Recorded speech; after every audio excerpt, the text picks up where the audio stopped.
अस्सलाम वालेकुम दोस्तों, आज मैं आपके लिए लेकर आई हूँ बहुत ही मज़ेदार सी शिनवारी कढ़ाई बनाने की ओरिजिनल ऑथेंटिक रेसिपी। यकीन मानिए ये ऐसी कढ़ाई की रेसिपी है जिसे खाकर वाक़ई में आपको भी मज़ा आ जाएगा। बहुत ही कम मिर्च मसालों के साथ ये बनके तैयार होती है, सिर्फ़ 2 मसालों का इसमें इस्तेमाल करना है। तो चलिए हम देख लेते हैं किस तरीके से इसे बनाया जाता है। इसके लिए कढ़ाई में सबसे पहले हस्बे ज़रूरत कुकिंग ऑयल लेंगे।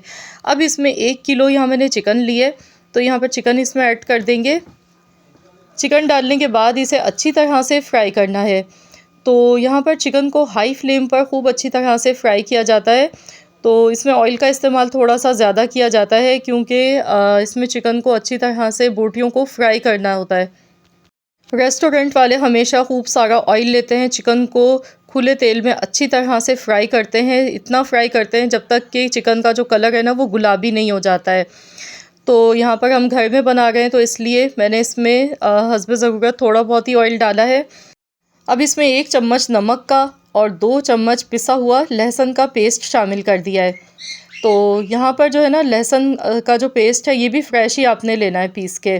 पहले से रखा हुआ इस्तेमाल नहीं करना है। जो ताज़े मिर्च मसाले उसी टाइम फ्रेश पीस के डाले जाते हैं तो उससे बहुत ही ज़बरदस्त फ्लेवर आता है कढ़ाई में। अब इसमें मैंने 3 हरी मिर्चें इस तरह से 2-2 टुकड़ों में काट के डाल दी हैं साथ में। तो इसी तरह से इसे अच्छी तरह से फ्राई करना है। तो यहाँ पर देखिए माशाल्लाह हमारी चिकन बहुत बेहतरीन सी ऑलमोस्ट फ्राई हो चुकी है। देखिए बोटियों का जो कलर है ना वो गुलाबी हो चुका है और लहसुन के पेस्ट के साथ भी अच्छी तरह से चिकन को फ्राई किया है मैंने। अभी मसालों में सिर्फ इसमें नमक का इस्तेमाल किया है। अब इसमें टमाटर ऐड कर देंगे।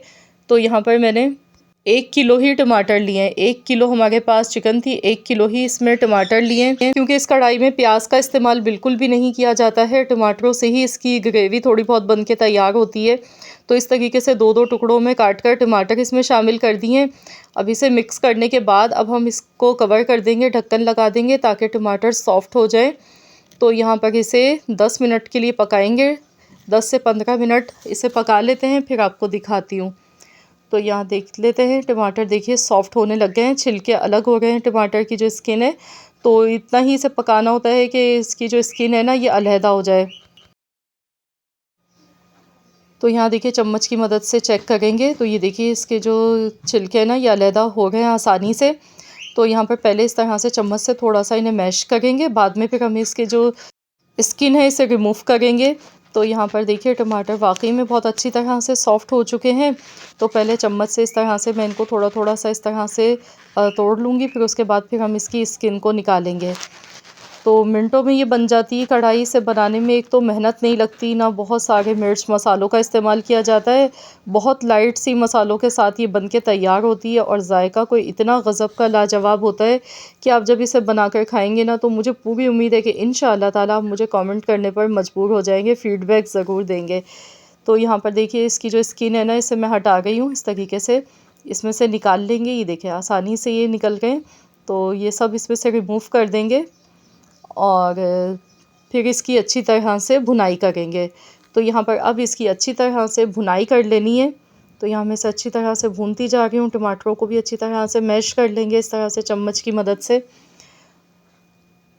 तो यहाँ देखिए अच्छे से इसकी भुनाई हो चुकी है। अब इसमें डालेंगे हम काली मिर्चों का पाउडर 1 चम्मच भर के। तो ये भी आपने पहले से रखा हुआ काली मिर्चों का पाउडर नहीं यूज़ करना है। उसी टाइम अगर आप फ्रेश पीस के डालेंगे तो उसकी बात ही अलग होगी।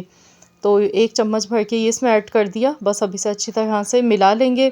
तो लीजिए जनाब बहुत बेहतरीन सी हमारी ये कढ़ाई बन के तैयार हो गई। अब लास्ट में इसके लवाज़मात डालेंगे जिसमें कि मैंने हरी मिर्चें ली हैं मोटी वाली, साथ में बारीक कटी हुई अदरक इसमें शामिल कर दिए और इसे अच्छी तरह से मिक्स कर लेंगे। तो देखिए कितनी आसान सी रेसिपी है और वाक़ई में बहुत ही मज़े की कढ़ाई बन के तैयार होती है। तो मैं तो आपसे कहूँगी कि आप आँख बंद करके भरोसा करें और इस रेसिपी को ज़रूर ट्राई करें। इंशाअल्लाह ताला आप सबको ये रेसिपी बेहद पसंद आएगी। आप इसे गरमा-गरम चपाती के साथ खाएँ, नान के साथ, ताफ़तान के साथ या पराठों के साथ एंजॉय करें और मुझे ज़रूर बताइएगा कि आप सबको कैसी लगी है ये रेसिपी। आई होप कि वीडियो पसंद आई होगी। वीडियो अच्छी लगी है तो लाइक कर दें, शेयर कर दें। चैनल पर नए हैं तो चैनल को भी ज़रूर सब्सक्राइब कर लें और साथ ही में दिए गए बेल आइकॉन को प्रेस कर दें ताकि आपको मेरी हर नई आने वाली वीडियो का नोटिफिकेशन सबसे पहले फ्री में देखने को मिल सके। मिलते हैं इंशाअल्लाह ताला एक और नई यूनिक रेसिपी के साथ। तो जब तक के लिए अल्लाह हाफ़िज़।